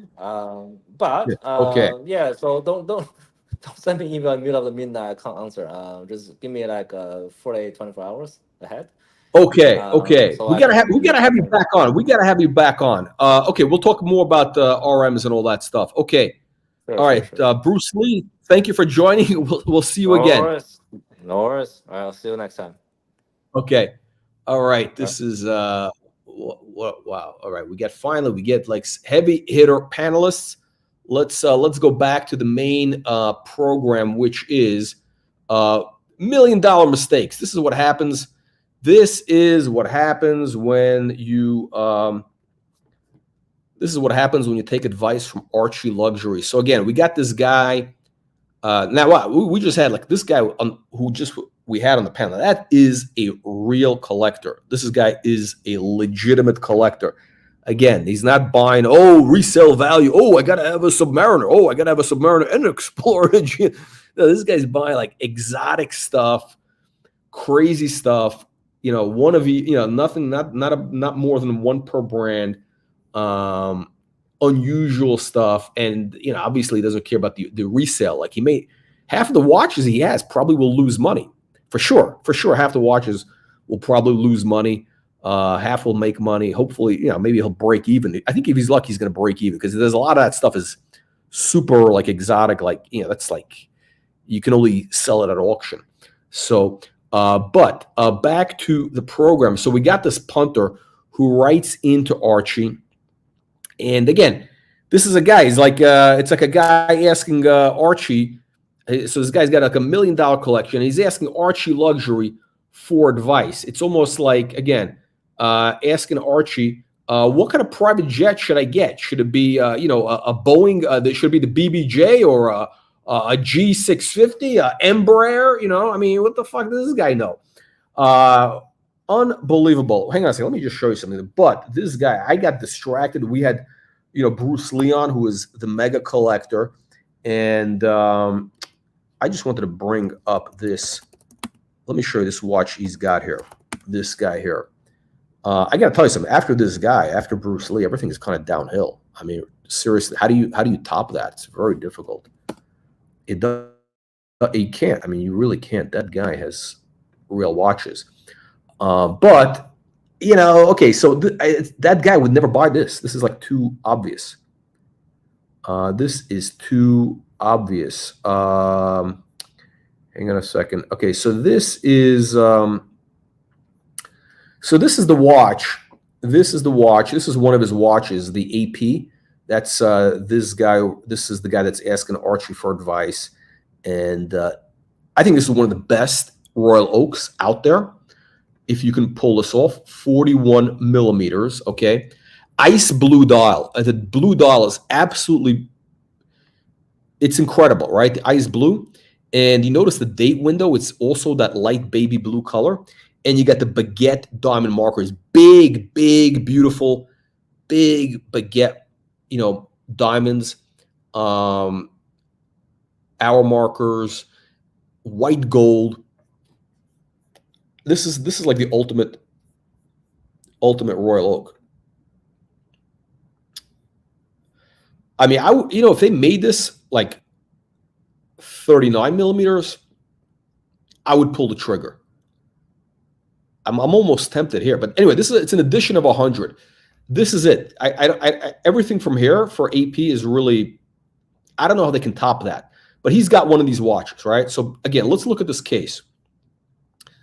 So he's got these RMs, which again, you know, $300,000 a piece, and then he's got the ice blue. That is like, you know, I hate to use the word grail, but that when it comes to that's it. That is like, that watch 20 years from now is going to be, I mean, that's going to be up there. It's going to be up there. And then he's got like, you know, whatever, a chronograph, rose gold, blue dial, whatever. You know, I mean, we've seen that. No big deal. But again, this Bukyak is coming to Archie for that. But wait, it gets better. Hold on a second. Now here's the, hang on. Here. Let's see the rest of the collection. Okay, let's see the rest of the collection. Okay, Doki, why would you even bother? I don't even know why you'd even bother mentioning the garbage. What am I supposed to do with this garbage? It's garbage, for fuck's sake. Nice Goyard box, man. That's one thing for sure is the Goyard box is pretty damn. Hold on, listen. He's got a Goyard box. This is like a $4,000 box, and he's got shitter watches in there. He's got shitter watches in there. Oh, this is crazy. And I mean, okay, hold on a second. So he's coming to Archie for advice. Now, okay. By the way, he's got Casio G-Shocks or whatever. Hold on, this is crazy. In a $4,000 box. Sexy, pretty sexy. You got a Vado. Fuck. This is one of the most special watches. It was the first watch that my mum gifted me for my 19th birthday when I was starting one of my first jobs selling life insurance. Fuck me dead. I wore this watch through the rest of college and have many fun memories of it. I know these aren't most respected watches out there, but Then we've got. Oh my god! You know, ironically, my first kind of, well, I think my first watch was a calculator watch, some sort of cheap calculator watch. This is like in the 80s. You know, when the calculator watches came out, there was a guy in Brooklyn who would sell them like, this was like after they went downhill. I think they were selling them for like $15 or something. And I had a calculator watch. I don't know if it was a Casio. I think it was a Casio or one of those Citizen. Who knows? And then when I was about 14, like I got interested in watches, like real watches, like Rolex, whatever. Of course, I couldn't afford one. I was modest means. So I begged my mom if I could borrow $15 to buy a fake Movado watch, on 14th Street in New York. Like this is probably back in the day. They had all these guys selling fake watches on like 14th Street, like around 6th to 7th Avenue, somewhere around there. And anyways, I bought a fake Movado. I actually wanted a fake Rolex. They didn't have them. They had like fake Movados, fake Cartier, fake Gucci, whatever. Anyway, Movado was actually a cool watch. I mean, I thought Movado was a great watch. Again, this is going in the 80s, right? Late 80s. And the watch, the fake Movado watch I had, again, it's quartz. And it was that dial, which is supposed to be like gold. The gold dot was actually printed like silk screen on the watch or something. And of course, the watch fell apart. But that's funny. Okay, but I got to tell you this, guys. I got to say this. This guy has really good taste. Seriously, like this guy has good taste. He's having fun. Now, I don't know what these are. He's got like Tissot's or some bullshit. But they're colorful, right? Like the G-Shock is yellow. I that's a good color. I love that color. I mean, a great color. Another one is, I don't know, is that baby blue or white or something? I mean, I don't know why would somebody wear a G-Shock or whatever. But like again, so this guy's like 30. I guess again, like I'm a different generation. I guess if you're like he grew up, I guess 10 years ago or 15 years ago, that was cool, a G-Shock or something. I don't know. I don't remember. That's after my time. So I don't know about this. But this guy, okay, so and the watch, he's got like a Longines or something. I think that's his father's watch. That's like the old man watch at the bottom. That's whatever. Okay, so this is like sentimental value. I guess he wears these. I think he lives in the third world country where basically he can't wear the good stuff. A Seiko LaSalle. This is an old watch of my dad's that I got in a trunk of his stuff from the 80s, I think. It doesn't work, but sometimes it's fun to throw on and wear. I'd get it fixed if it was your dad's. Get the fucker fixed. Then we've got a Tissot PRX green and a PRX. The PRXs don't get much wear, but when I first got into collecting and watched every video on YouTube, I got my hands on them, including many of yours. That he got the PRX. I was working towards acquiring the APs, and I wear these from time to time. Not that I want to be wearing. Oh, when he goes places, he doesn't want to wear. I live in a major city that you've seen. Oh, plenty of watch robbery. Fuck. And these, the Casios are good. Fuck me dead. Okay, fair enough. And then finally, he's got a Rolex Submariner. It's a pre-ceramic 16613 Submariner. This was the first watch I bought myself after working for a few years in closing. What would I add to that? You know what I would add to that? Let's see what kind of advice Archie had. Look what kind of tomato can advice is Archie going to give this guy. Again, this guy's got $1 million in the box. Let's see what this grifter, this Bogan of Brisbane recommends. Let's see what the pontiff, the so-called pontiff, recommends. And I bet it's going to be, you got to have a GMT, or you got to have a Rolex GMT. Add to that there. I'd keep it. Or he's going to say, Patek World Time. Same vintage. So 90s. That's 5 digits reference number. I would add a 16710. That's what I would add is a 16710. What is a 16710? Rolex? What is? Oh shit. How did I know it was going to be? Hang on. Actually, hold on. I don't even know what that is. Hold on a second. Rolex 16710. Let me see, because I don't know these numbers. Oh fuck! Oh shit! How did I know this? Oh shit! This is the tomato can. He's giving it the tomato. So Archie's recommending this guy to this tomato can watch again. This is and I actually like these. The problem is they're made out of that tin can material. Look at this clasp. This is the tomato can watch. Watch this. What? Hang on. Look at this garbage. Look at this. I mean, that clasp is garbage. It's like made out of tomato can material. I mean, again, guys, of course. Yeah, of course.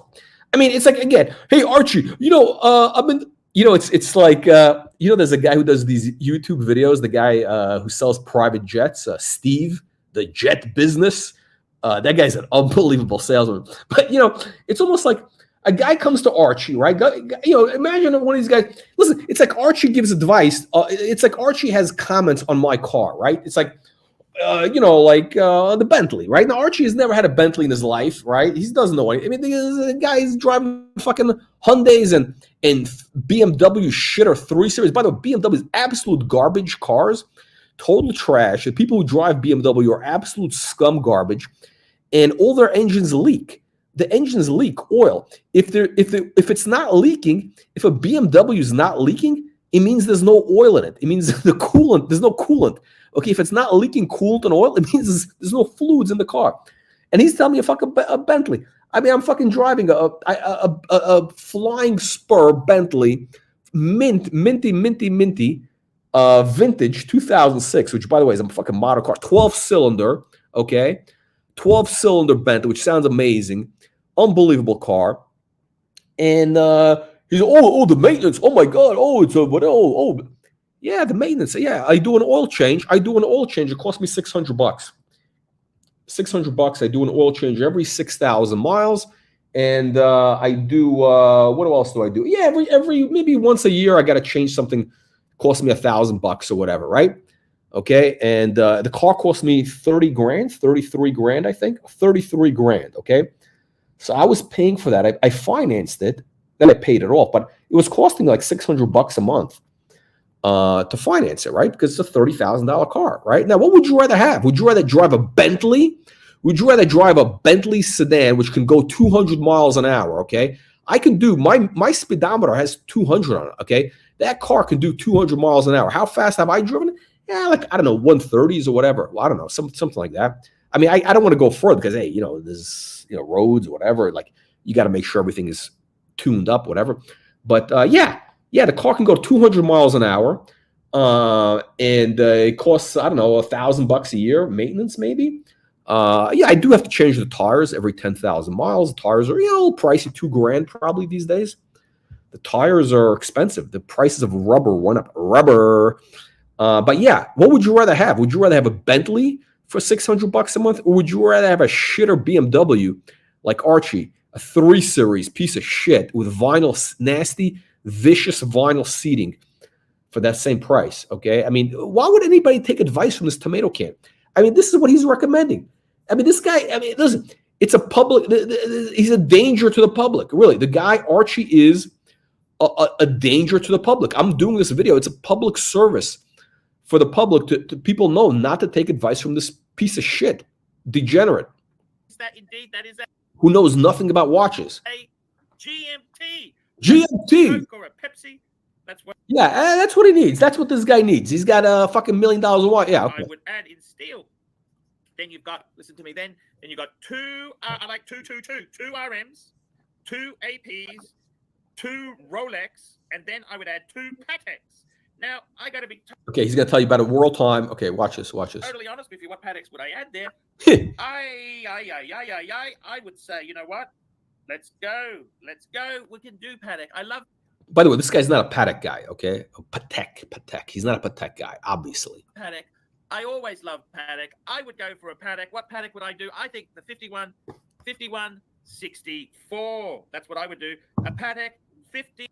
Hold on, I don't remember these reference numbers. It's probably some shitter.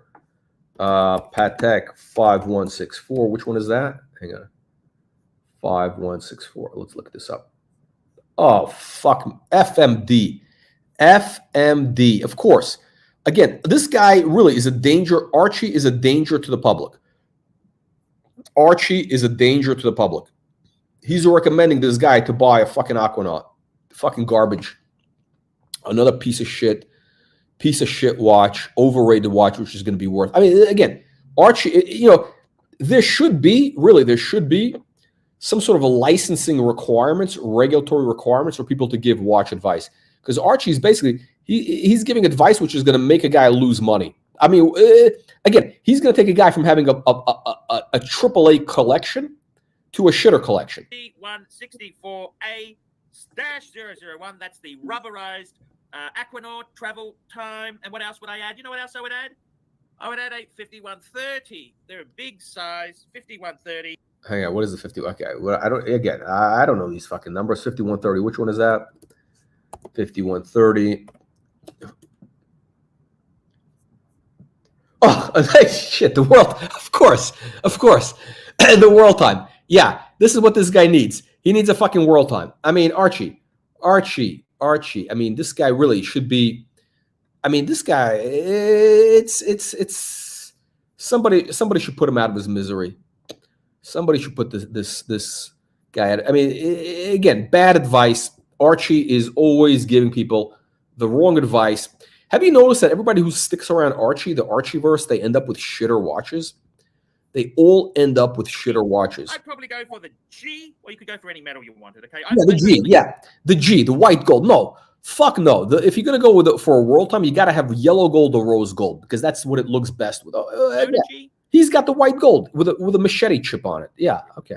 I think that is an absolute beautiful big size Patek. You really want to go crazy? I would get a 5130 on a bracelet, solid gold bracelet, because you mentioned you don't like the leather straps. I think that is a super. Yeah, that's what this guy needs. He needs like an old man watch. I mean, this guy is like into like, you know, young stuff. He needs an old man watch. It ties in with the RMs, the APs. It's super classy. What so then you have 2 RMs, 2 APs, 2 Rolex. I told you to get a Pepsi or a 16710. I mean, this guy's a fucking knucklehead. This guy's a knucklehead. I mean, listen, what a low-life degenerate piece of garbage this guy is. Okay, so first of all, okay, here's what I would do. If I was. First of all, does the guy need more watch? Well, I would get rid of the box of shitters. I mean, the Casio. I mean, I don't even know. I don't even know what's going on there. I don't know what's going on. How does this guy have? Explain this to me. He's got a $4,000 watch box. I think it's $4,000. It's got to be more. It could be more. I don't even know. Could be 6. I don't even know how much it is. It could be 6,000. I'm sorry. It could be like 6-8 grand.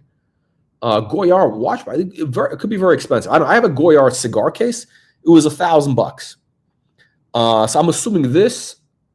Oh no, it was 900. Excuse me, it was about 900. So this is probably, I don't know, could be 8 grand. Not even 4. It could be 10 grand. Absolutely beautiful quality.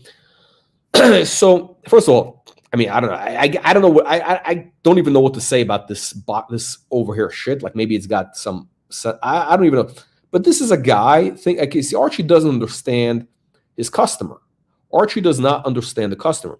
So this is a young guy who wants kind of flashy, fun stuff, high-end, flashy, fun stuff, right? So, you know, what do you reckon? Now, the shit. I mean, the RMs. I have nothing to say. That those watches that they do the job for whatever it is that he needs. The AP with the baguettes. Absolutely magnificent. The chronograph is garbage. Okay, so the chronograph, I would get rid of that, because if you're going to have a chrono, you need to have a Daytona. Okay, that is my opinion. My opinion is you need to, if you're going to go with chronograph, you got to go best of breed. Best of breed, my friends. Best of breed. So if you're going to go with a chronograph, you need a Daytona. And which Daytona? The white gold with a blue dial, which is about 30 grand. That's a great watch. It's going to increase in value. Now, what the guy, you know, I don't know. I don't think he needs more watches, but you know, if you're going to go with Patek, right? If you're going to go with Patek, right? If this guy is going to go with Patek, the only Patek that would be appropriate for this type of guy, excuse me, is a Nautilus 5740. Perpetual calendar. Okay. White gold, blue dial, great watch. You get a perpetual calendar. It's low key. It's a very low key watch. You know, it's under the radar, right? You're not going to get, well, you know, I guess if he's in London, you never know, but this is a pure class.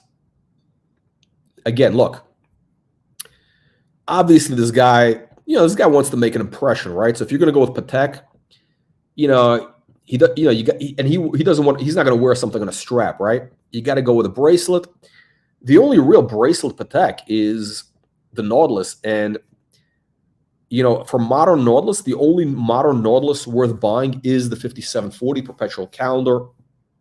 Ideally, you should be getting it at retail for about 150 grand. It's 200, and prices are dropping, by the way. They're dropping by the minute.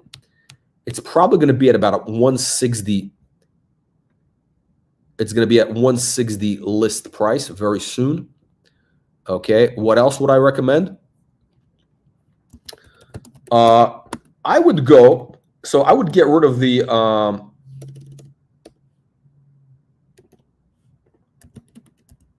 I would get rid of that chronograph because it's absolute trash. It's for low-class, degenerate scumbags. And I would get a perpetual calendar because Audemars Piguet, Royal Oak, is actually known for their perpetual. Okay, that is best of breed. That is best of breed. And this guy obviously wants something flashy. He's a young guy, wants a modern watch. You get either this, steel, right? You get this in steel.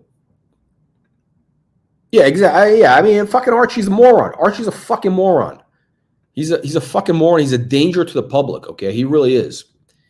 Guy's a danger to the public. Again, magnificent watch, 94 grand, steel, right? You want something flashy? No problem. No problem.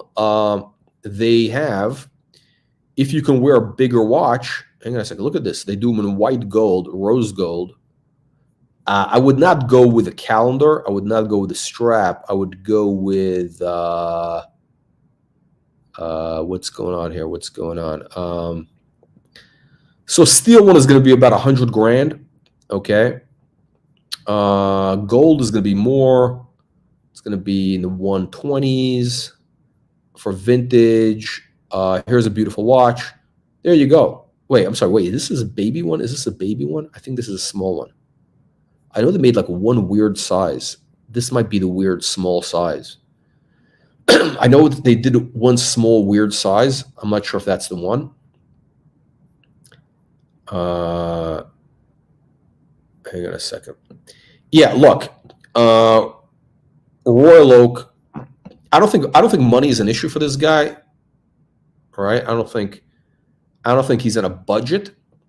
This is the watch to get. Audemars Piguet Royal Oak. Yeah, I mean, fucking guy's a piece of garbage. Seriously. I mean, he's a fucking piece of shit. Really, ArchieLuxury is a piece of shit who knows nothing about watches. He really has no taste. He has zero taste, zero understanding. I mean, he knows about, like, I don't know what he knows. He knows about like garbage stuff. Really, it's, I don't know. There's a perception out there that Archie knows about, like he's a watch expert. I mean, because he's been on YouTube for 15 years buying shitter watches that nobody wants, right? Yeah. So this guy, if he's watching, he would get rid of the chronograph and get this perpetual calendar. That is the proper watch. What else is a proper watch for this type of gentleman? Rolex, Daytona, white gold, blue. There you go. There you go. Hang on a second. Let me do low to high, low to high. There you go. White gold, blue dial Daytona. You want a chronograph? This is the best chronograph in the world. And it's Rolex. It's a Daytona. It's white gold. It's got a beautiful blue dial. This is a classic. Absolute classic. Okay, stunning watch. Or You know what else?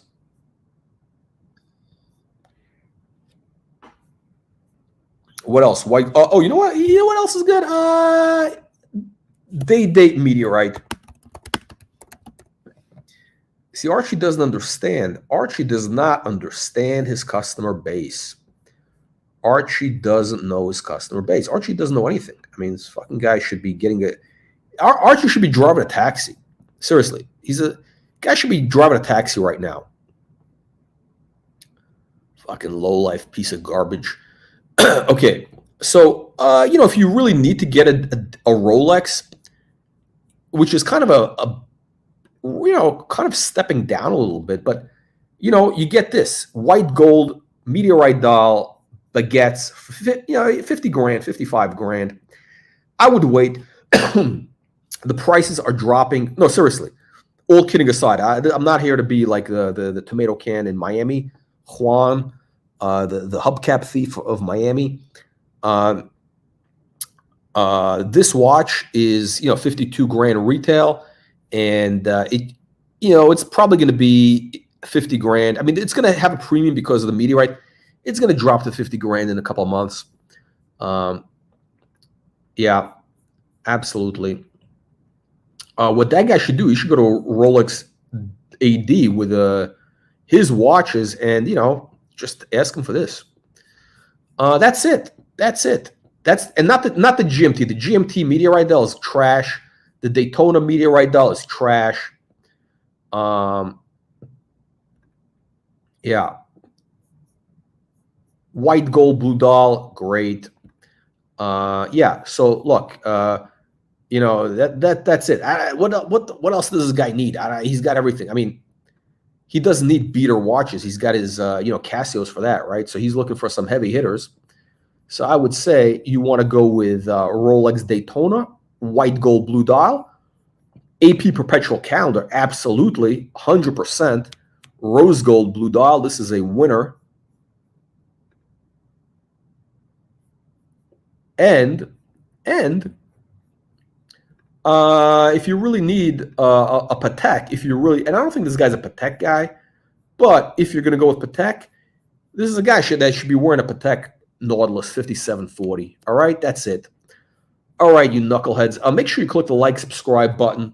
I mean, this was one of the best shows we've ever had, thanks to Bruce Lee, Mr. Miyagi, from Hong Kong, live from Honkers. I can't believe that guy actually is going to be buying a a Patek perpetual calendar chronograph. That's garbage. Really, I need to warn him from that watch. I mean, that's like a Patel Philippe watch. I mean, it's a Patel Philippe watch. For Patek, it's got to be circular, you know, the wheels. You can't have a chronograph. That's crazy. Anyhow, guys, let me know what you think. Leave your nasty and vicious comments below. Make sure you click the like, subscribe button. Subscribe to our free newsletter. And we'll see you in the next one.